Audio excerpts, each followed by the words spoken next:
you have to say something?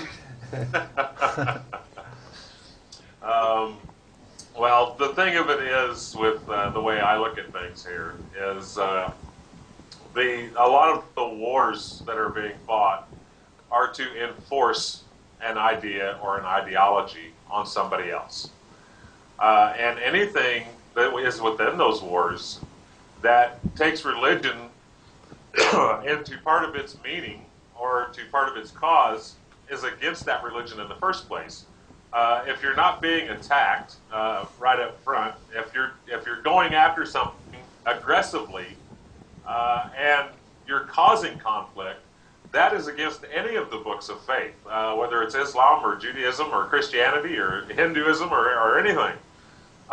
The thing of it is what, and I understand the term true religion. I know a lot of people have a problem, and I've heard them say this time and time again, that they have a problem with the term true religion.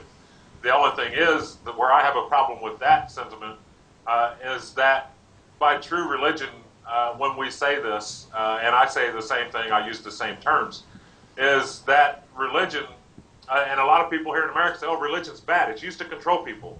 Okay, well, in a romantic way, yes, it has been. In a realistic way, it's not religion that corrupts people. It's men that corrupts religion.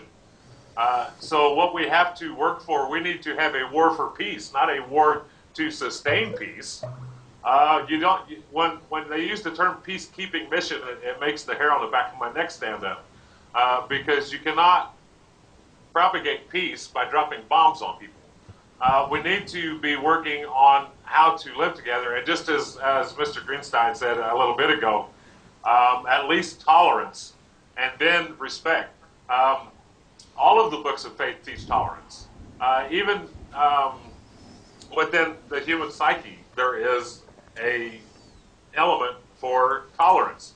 It's taught that when it's not there, it's an instilled emotion that we need to enforce. This is what we think is right. This is what you should go by. You're not doing it, so we're going to invade you. That's not a defensive practice. That is an offensive practice. That's being, you're assaulting somebody there.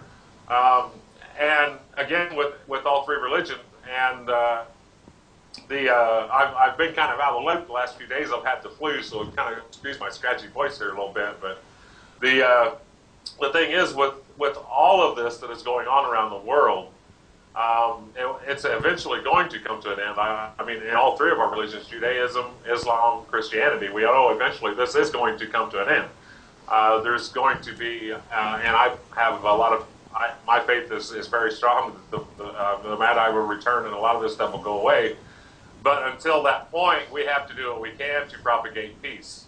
And to do that, we have to eliminate a lot of the propaganda, which not only fuels bigotry in Islam, but also in Judaism and Christianity.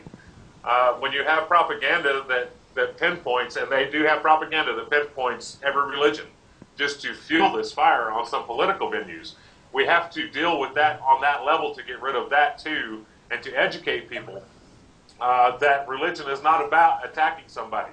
I mean, if I cannot see God saying, okay, these people down here, I want you to go take their land just because you want it. Okay, that's not in religion. So the big thing we need to do is, yes, education.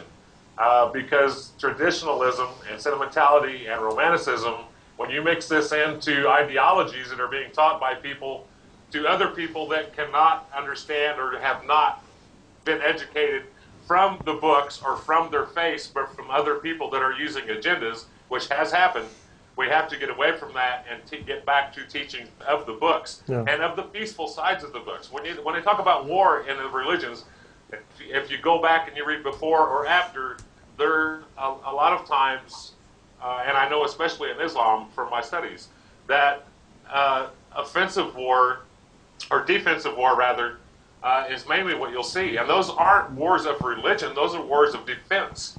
And a lot of times today's, a lot of the wars we have are not of defense, they're of aggression.